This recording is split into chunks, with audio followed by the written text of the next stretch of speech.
अगर आप एक इन्वेस्टर हैं या स्टॉक मार्केट में इंटरेस्टेड रहते हैं, नए नए स्टॉक की तलाश में रहते हैं, न्यूज़ पढ़ते रहते हैं, मनी कंट्रोल, इकोनॉमिक टाइम्स देखते हैं, तो इस टाइप की न्यूज़ आपने भी देखी होंगी। जैसे ये न्यूज़ आपके सामने है, Ashish Kacholia picks stake in these two companies in June quarter. Ashish Kacholia एक इंडिया में एक बड़े इन्वेस्टर हैं, तो काफ़ी लोग इनको फॉलो करते हैं। तो इस टाइप की न्यूज़ जैसे आपने देखी होगी, इन्होंने की यहाँ पर दो स्टॉक में जून में फ्रेश एंट्री की है। ये कौन से दो स्टॉक हैं? Barbeque Nation hospitality and repro India, दोनों में इन्होंने फ्रेश एंट्री ली है जून में।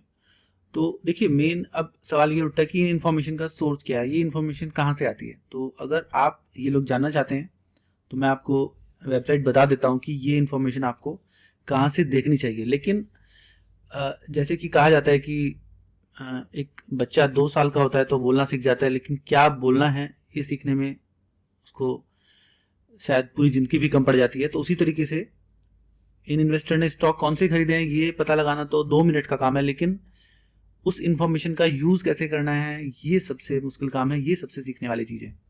तो चलिए पहले मैं आपको बता देता हूँ कि इस इन्फॉर्मेशन को देखना कैसे है। मैं आपको 2 वेबसाइट बताऊंगा। पहली वेबसाइट है, देखिए, ट्रेंड लाइन। यहाँ पर आप आएंगे वेबसाइट पर और यहाँ पर ऑल सुपरस्टार इन्वेस्टर्स पे क्लिक करेंगे तो आपको सभी जो बड़े इन्वेस्टर्स हैं उनके पोर्टफोलियो यहाँ पर दिखेंगे। देखिए यहाँ पर इन्होंने इस पेज पर समरी दी हुई है लास्ट क्वार्टर की, कि इन्होंने किस स्टॉक में स्टेक बढ़ाया है और किस स्टॉक में घटाया है। तो जैसे ये राकेश झुंझुनवाला का आप देख रहे हैं, यहाँ पर इनका स्टेक जून क्वार्टर में एस्कॉर्ट में बढ़ा है और एनसीसी में और डीबी रियलिटी में, ऑटोलाइन में घटा है। ऐसे ही मेट्रो ब्रांड्स में देखिए इनका स्टेक यहाँ पर बढ़ा है, और मेट्रो ब्रांड्स में भी क्योंकि इसका आईपीओ आया था तो इन्होंने इसमें इन्वेस्ट किया होगा रेखा झुंझुनवाला ने, और यहाँ पर एनसीसी में इसमें घटा है। तो ये देखिए सारी इन्फॉर्मेशन यहाँ पर आपके सामने है। तो जैसे आप किसी भी पोर्टफोलियो को क्लिक कर सकते हैं। फॉर एग्जांपल मैं मुकुल अग्रवाल का पोर्टफोलियो यहाँ पर ले लेता हूँ, या मैं आशीष कचोलिया का ही ले लेता हूँ क्योंकि अभी उसकी आपने न्यूज़ भी देखी थी। तो जैसे आप देख रहे हैं यहाँ पर आशीष कचोलिया का ये पोर्टफोलियो है। तो ये आप इसको डिफरेंट तरीके से यूज़ कर सकते हैं। आप इसको चाहें तो एक्सपोर्ट भी कर सकते हैं अगर आपके पास पेड वर्जन है इसका। हाँ, लेकिन फ्री वर्जन में आप एक्सपोर्ट नहीं कर पाएंगे। देखिए मैंने ये जून में सॉर्ट कर दिया है यहाँ पर। तो सॉर्ट करने के बाद आपको दिख रहा है, देखिए, रेप्रो में, इनफ्लेम अप्लायंसेज में और बारबेक्यू नेशन, जैसे कि अभी आपको मैंने न्यूज़ में भी शो किया था, इन सब में इन्होंने फ्रेश एंट्री ली है यहाँ पर। तो रेप्रो में इनका देखिए 3.6% का स्टेक है, इनफ्लेम में 4.2% का स्टेक है और बारबेक्यू में 1.1%। मतलब ये परसेंटेज का मतलब है कि इस कंपनी के टोटल शेयर्स का इतने % इनके पास है। और पुरानी हिस्ट्री आप देख सकते हैं यहाँ पर बिल्कुल ब्लैंक है, मतलब पहले इनके पास इस कंपनी का कोई शेयर नहीं था, या अगर था तो वो 1% से कम रहा होगा, तो जो कि रिपोर्टेड नहीं है।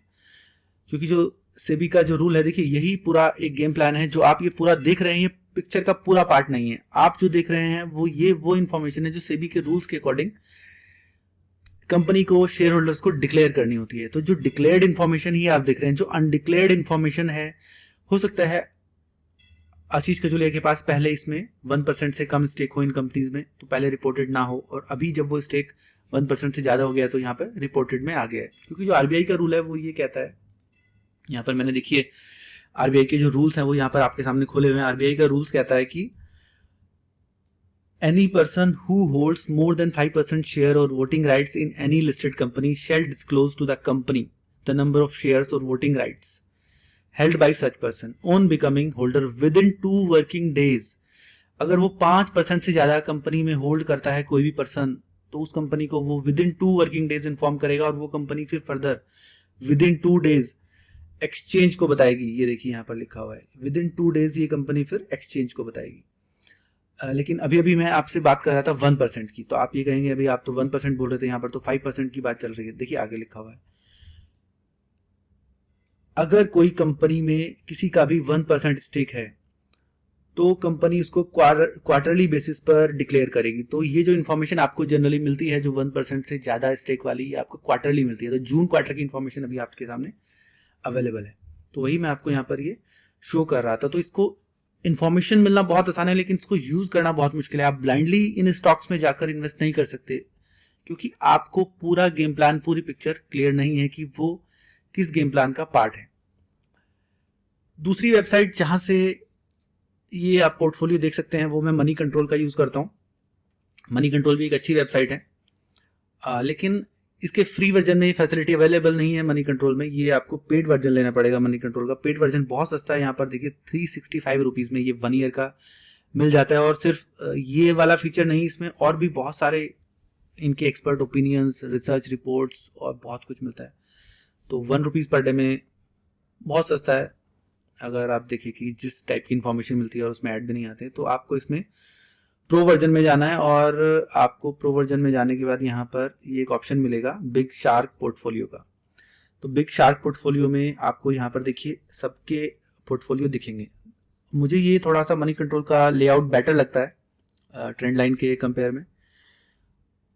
इसमें जैसे कि फॉर एग्जांपल मैं देखिए आशीष धवन का पोर्टफोलियो देख लेते हैं।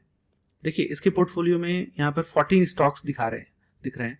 तो ये वो स्टॉक हैं जिस कंपनीज में आशीष धवन का 1% से ज्यादा का स्टेक है। जिसमें 1% से कम का स्टेक है वो स्टॉक यहाँ पर नहीं है। हो सकता है कि इनके पास HDFC बैंक में एक बड़ा पोर्टफोलियो हो, लेकिन HDFC बैंक इतनी बड़ी कंपनी है कि उसका 1% होना थोड़ा सा एक मुश्किल लगता है। मे बी उसका 0.1% या बहुत छोटा सा पोर्शन भी एक बहुत हाई वैल्यू कमांड कर सकता है। तो उसमें इन्वेस्ट ज़्यादा होने के बाद भी, एक लार्ज कैप में ज़्यादा इन्वेस्ट होने के बाद भी वो डिक्लेरेशन में आना मुश्किल हो जाता है, क्योंकि वो कंपनी का साइज उतना बड़ा है। और जो छोटी कंपनीज होती हैं उनका साइज इतना छोटा है कि उसमें अगर ये थोड़ा भी इन्वेस्ट करते हैं 200-400 करोड़, तो उसका कुछ % स्टेक इनको मिल जाता है। तो वो इनको यहाँ पर डिक्लेरेशन में आ जाता है। तो जैसे कि देखिए यहाँ पर एक आशीष धवन का पोर्टफोलियो है। यहाँ पर ये ओवरव्यू में देख लेते हैं। ओवरव्यू में क्या बोल रहे हैं, नो फ्रेश एंट्री और exit in the investor. June quarter में इन्होंने ना तो कोई फ्रेश एंट्री की है, ना ही कोई एग्जिट किया है। चलिए इसमें इनकी होल्डिंग वैल्यू देखते हैं। सबसे ज़्यादा इन्वेस्ट इन्होंने कौन सी कंपनी में किया है। तो सबसे ज़्यादा इन्वेस्टमेंट जो इनका पर्सनल है वो IDFC में किया हुआ है, इस लिस्ट के अकॉर्डिंग, नॉट ओवरऑल, इस लिस्ट के अकॉर्डिंग 355 करोड़ का इन्वेस्ट इनका IDFC में है। चेंज की अगर बात करें तो परसेंटेज वाइज अगर देखें तो किस कंपनी में, पालरेड में इनका बहुत इन्वेस्टमेंट है। तो अब देखिए आप चाहेंगे कि पालरेड को देखें, पालरेड क्या करती है और किस टाइप का परफॉर्म करती है। तो यहीं से एक रिसर्च की शुरुआत होती है। आपको डायरेक्टली कोई इनका शेयर परचेज नहीं करना है, उस पर आपको रिसर्च करनी है। अगर आपके पोर्टफोलियो में फिट होता है, आप उससे कन्विंस होते हैं, तो आपको उसको परचेज करना है। चलिए मैं एक बार देख लेता हूँ कि पालरेड में क्या है। पालरेड एक IT कंपनी है आई थिंक, और ये ई-कॉमर्स टेक्नोलॉजी प्रोवाइड करती है। पालरेड previously known as Forsoft Limited, in 2013 the sale of transportation logistics software solution business it invented into Pallared Electronics and Pallared Retail। देखिए ये कंपनी का जो फोकस है वो पीट्रॉन ब्रांड है इनका, पालरेड का। ई-कॉमर्स नहीं है, पीट्रॉन ब्रांड है। पीट्रॉन ब्रांड आपने सुना होगा। देखिए पीट्रॉन एक, इसके ईयरफोन्स वगैरह आते हैं पीट्रॉन के, आपने अमेजोन वगैरह पे ऐड देखा होगा। तो ये एक पालरेड ये प्रोडक्ट बनाती है कंपनी। बहुत छोटी सी कंपनी। देखिए 130 करोड़ की मार्केट कैप है। और देखिए 130 करोड़ की मार्केट कैप है। अब इन्होंने इसमें, आशीष कचोलिया ने इन्वेस्ट किया है इसमें 9% होल्डिंग इसकी इन्होंने ले ली है। तो देखिए क्योंकि कंपनी छोटी है तो बहुत थोड़े से अमाउंट से ही 9% होल्डिंग ये कमांड कर सकते हैं। और इसका देख लेते हैं एक बार ट्रेंड क्या बनता है। देखिए इसमें कौन से हैं, पॉज तो कुछ भी दिख नहीं रहा है यहाँ पे। तो ऐसा नहीं है कि अगर देखिए इस कंपनी की सेल में भी कुछ खास ग्रोथ नहीं है, फ्लैट चल रही है। पिछले 10 साल से 12 साल से कंपनी ने कुछ भी इंप्रूव नहीं किया है। जबकि एक, अगर आप कोई अच्छी कंपनी देखेंगे, फॉर एग्जांपल जैसे शेयर इंडिया सिक्योरिटी, देखिए ग्रोथ किस टाइप से होती है वो यहाँ पर देखिए। ये देखिए इस तरह से ग्रोथ होती है कंपनी में। जब आपको इस तरह से ग्रोथ दिखिए कंपनी में, तभी आप उसमें इन्वेस्टमेंट कंसिडर करेंगे।